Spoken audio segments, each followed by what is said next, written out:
Hey you guys, Esikhomesteddah here. I hope everyone is doing well. I have been battling a little cold, but overall I'm okay.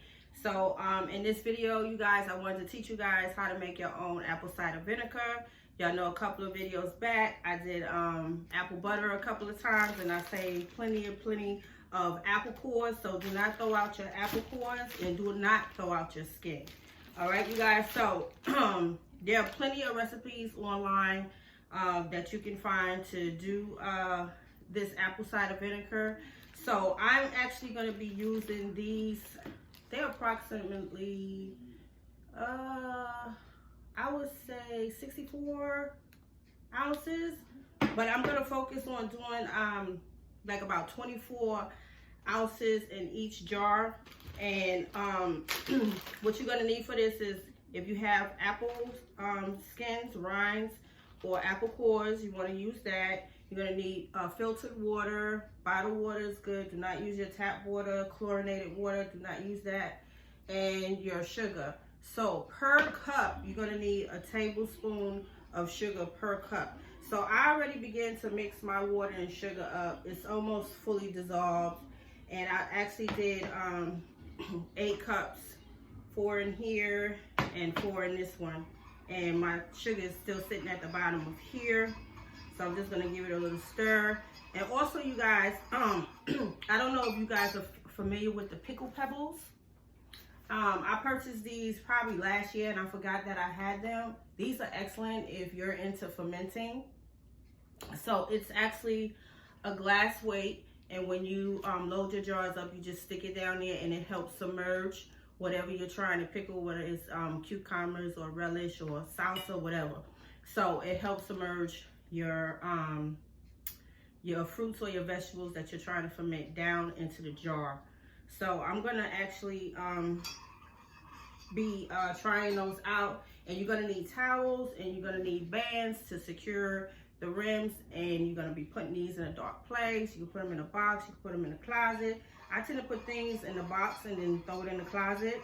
And you want to check on this at least once a week and give it a stir. So what I'm going to start doing is loading up my apple cores. They are frozen. And I am going to do, we're going to see how this works, because I'm not even sure how much apple cores that I have, but I know I have a lot. So I may be able to get 2 full jars. I'm thinking I can.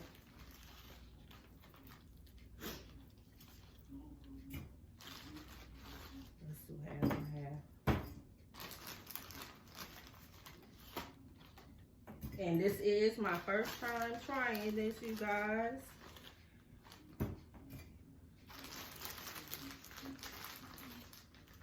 And I think I still have another bag of the first batch of apples, apple butter that I did make. I think I still have another bag in the freezer of my cores. Okay,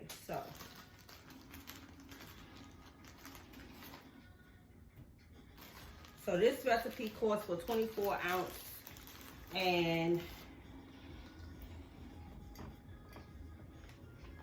you want to fill it up. So 24 ounces would be, what's that, 3 cups.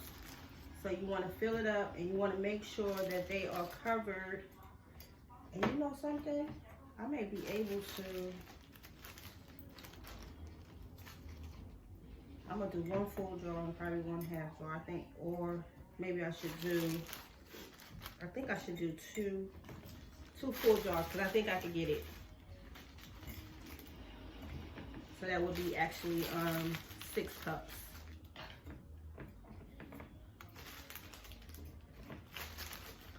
And if you have OCD, I guess you can be as precise as you want, but I don't think you have to be super duper exact. But I am going to do that this time, because this is my first time trying it.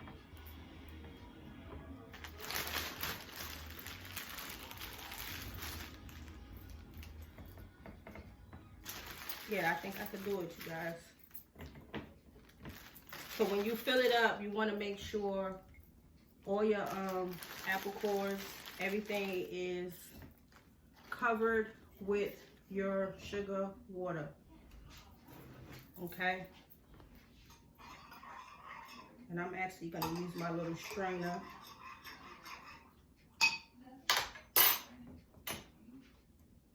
You don't have to. I just want to make sure no clumps get in there. Okay.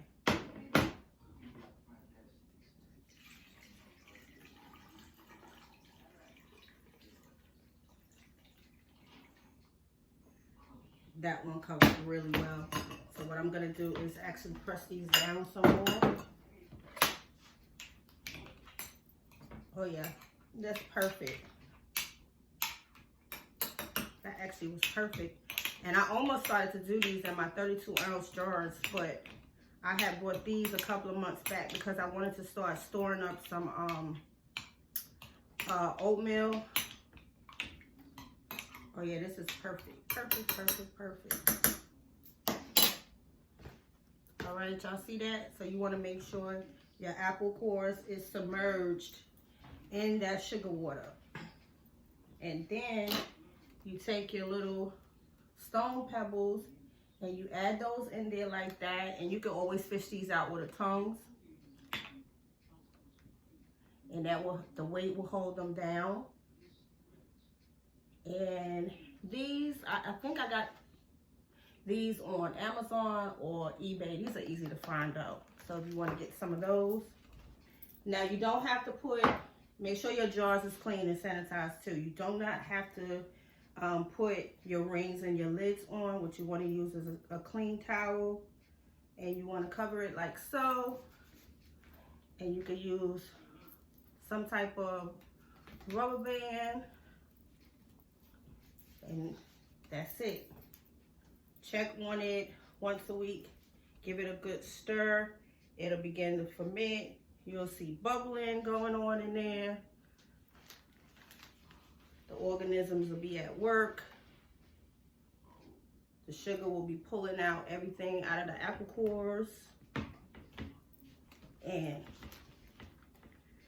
there you have it, you guys. Easy peasy. All right, so remember what I said. You want to use your apple cores or your apple peels.